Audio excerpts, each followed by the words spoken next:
Kaya kami magra-rides ngayon papuntang Tagaytay. Hintay ko lang si Toto, yung aking kapatid.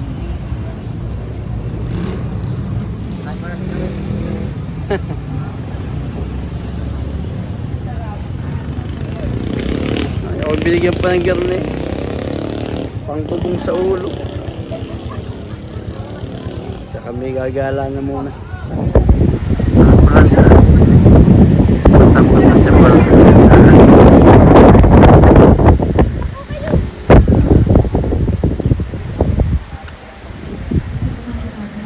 palang Pantas World. Palibasa ako hanggang San Andres lang.